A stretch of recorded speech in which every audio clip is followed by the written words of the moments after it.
السلام عليكم، اهلا بكم احبابي في قناتي تحديات الحياة. النهاردة جايبه لكم افضل طريقة لعمل العيش الفينو. عيش فينو الصورة بتتحدث عن نفسها زي المخابز بالظبط. ما يفرق عنه يعني شيء، بل ده احسن. انتي عاملاه في البيت، ضامنة نظافته ضمناه. يعني طبعا انتوا شايفين قلبه ابيض ازاي، ومن جوه مستوي، وبسم الله ما شاء الله عليه. طبعا انت الحجم، انا واولادي حابين الحجم ده. طبعا انت الحجم بتتحكمي فيه اثناء التشكيل، وهقول لك قدام في الفيديو ازاي تتحكمي في الحجم. بس انتوا زي ما انتوا شايفين، يعني هي الصورة فينو المخابز بالظبط. طب انا عملت ايه؟ يعني انا صورة واقعية لاي فينو بتاع سندوتشات مدارس، نفس الشكل ونفس بتاع المخابز بالظبط. طب مقاديرك ايه؟ اول حاجة هنسمي بسم الله ونصلي على الرسول، واقول لكم مقاديري. مقاديري هو كيلو دقيق واحد، معايا 4 معالق سكر، 3 لوحدهم، ومعلقة مع المية ومع الخميرة، ومعايا معلقة صغيرة لبن بودرة، وكيس بيكنج باودر، وخل، ومكعب صغير خالص خالص من الزبدة وممكن تستغنى عنه، و3/4 كوب من اللبن او الحليب، ونص كوب من الزيت. الزيت هنا طبعا 8 معالق، يعني ممكن 8 معالق وممكن نص كوب من الزيت. زي ما انتوا شايفين اللي انا هعمله. الكيلو الدقيق معايا هحط عليه معلقة البيكنج باودر، هحط عليه انا حطيت معلقة كبيرة من البيكنج باودر، يعني مقدار الباكو، ومعلقة اللبن البودرة، وجلبهم ورشة الملح، واجلبهم كويس مع بعضهم. يبقى مقادير الجافة: دقيق، سكر، 3 معالق ومعلقة في الخميرة، ومعلقة اللبن البودرة، ورشة الملح والبيكنج باودر. بس انا دلوقتي نزلت معايا ب3/4 كوب من الحليب. طبعا ممكن تستغنى عن الحليب وتخلي الكمية كلها مية، بس انا حبيت ان انا اعزز الطعم واخليه مغذي. وزي ما انتوا شايفين، وكوباية المية مع الخميرة. هنا انا استخدمت خميرة بيرة، لان الخميرة البيرة هتساعد. طبعا احنا الجو عندنا ابتدى يبرد شوية، فهتساعد في الخمر اقوى من الخميرة الفورية. طبعا استخدمت معلقة صغيرة من الخميرة البيرة. طبعا مكعب الزبدة دواتي صغير خالص. طبعا خليه على جنب، وما يجي دوره هقول لكم عليه. طبعا انا هنا معايا الزيت 8 معالق زيت، او نص كوباية زيت، كوباية عادية من المتواجدة عندنا في اي مطبخ نشرب بها الشاي. زي ما انتوا شايفين. طبعا انا هضيف الزيت تدريجيا. طبعا انا هنا طبعا العجين مش هيكتفي بال3/4 كوب من الماء، ولا قصدي من اللبن، ولا كوباية المية مع الخميرة. هو محتاج تاني مية طبعا، وعلى حسب عجينتك هتاخد ايه، او دقيقك بياخد قد ايه. بس انت هتبقي عارفة ان المادة السائلة عندي فيها زيت، اللي هو نص كوب زيت، و3/4 كوب من اللبن، ودول الاساسيين، وكوب الماء اللي دايبه فيه الخميره. طبعا هتحتاجي على فوق المواد السائله دياتي على حسب ما دقيقك هياخد معايا. انا عن نفسي احتجت كوبايه تاني، احتجت كوب من الميه تاني. طب هي العجينه هتكون ركز معايا في العجينه. القوام بتاعها القوام بتاعها هي طرية بس مش تلزق، يعني هي طرية. انا هوصلها للدرجة ان العجينة تكون معايا طرية بس ما تلزقش. ليه؟ لان هي لو هتلزق هتغلبني في فرد العيش، وانا هنا حابة ان انا افرد العيش بدون زيت ولا بدون دقيق ولا باي حاجة، هفرده كده بس. فهي لو معايا طرية زيادة عن اللازم هتعمل هتلزق معايا في المادة، يعني وانا بفرطه. فاحنا عايزينها طرية وفي نفس الوقت مش بتلزج. واهم حاجة في الفينو هو انك تخدميه عجن. طبعا انا عجنت مع نفسي، وصلت له الصورة دي، وبرضه هكمل عجن. وان كنت وصلت معايا لحد هنا، ما تنسيش الاشتراك في قناتي تحديات الحياة، ولايك جميل منك وتعليق يحفزني ويجبر بخاطري. وما تنسوش تشيروا القناة على أصدقائكم، وتدعوهم بالاشتراك في القناة.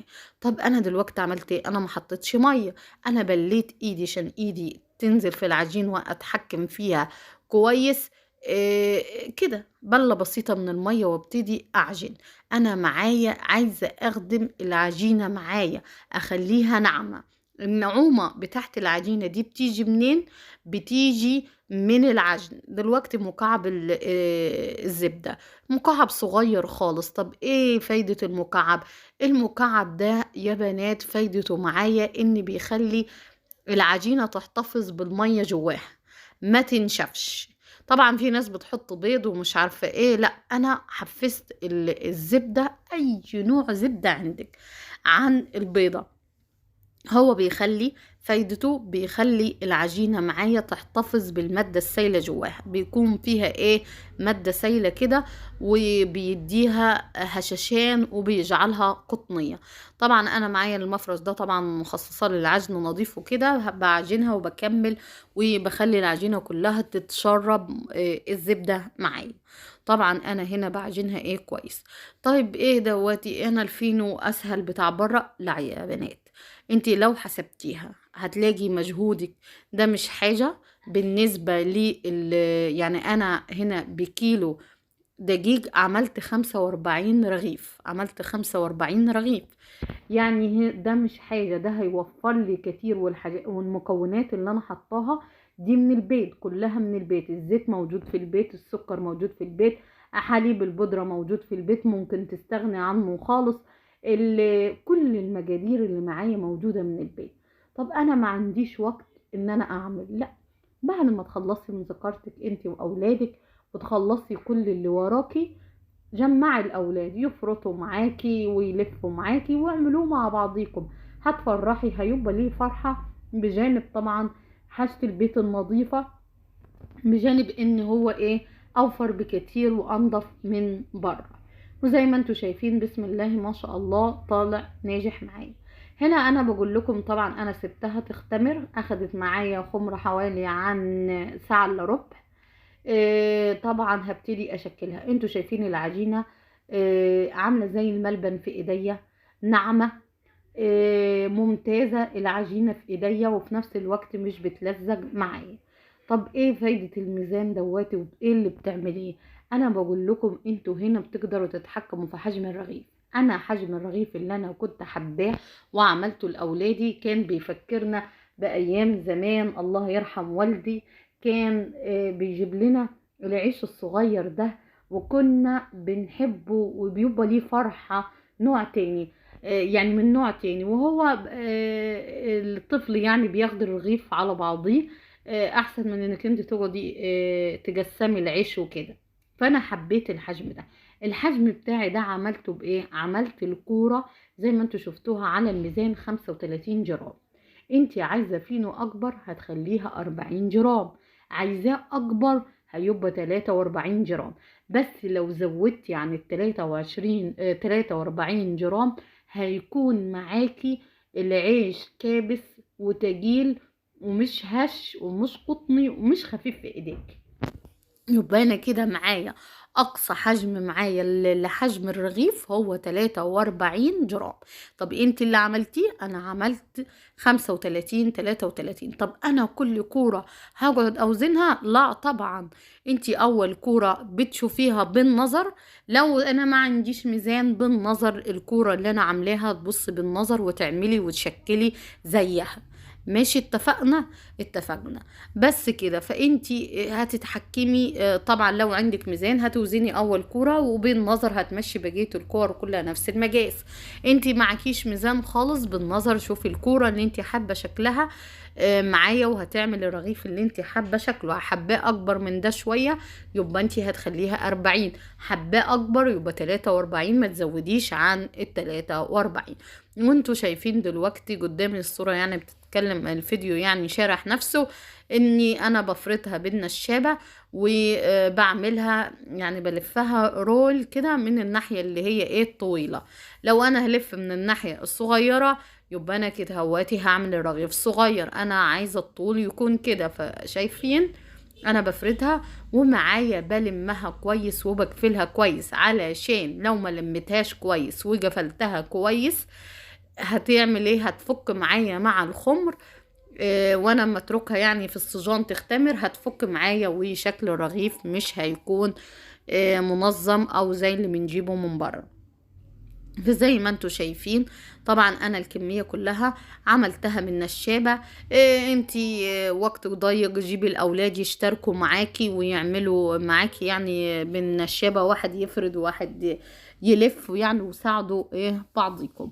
وزي ما انتوا شايفين الكمية كلها بعملها بنفس الطريقة. انا لما ببرمه ما بضغطش عليه بنات، لو ضغطت عليه كده انا هطلع الهواء منه وهعمل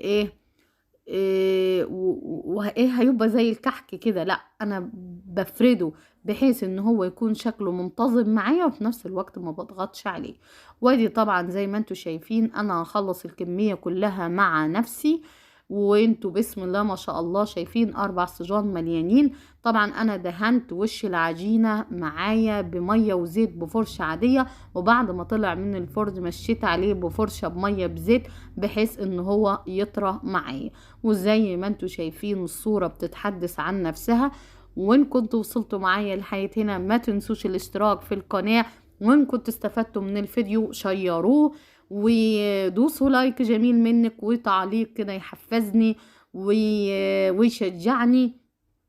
وانتوا زي ما انتوا شايفين الفينو يعني هو ما خدش اي مجهود، وفي نفس الوقت توفير ونظافة واقتصادي، وكل المكونات عندي في البيت. شايفين قلبه، شايفين قلبه بسم الله ما شاء الله، والاولاد تفرح.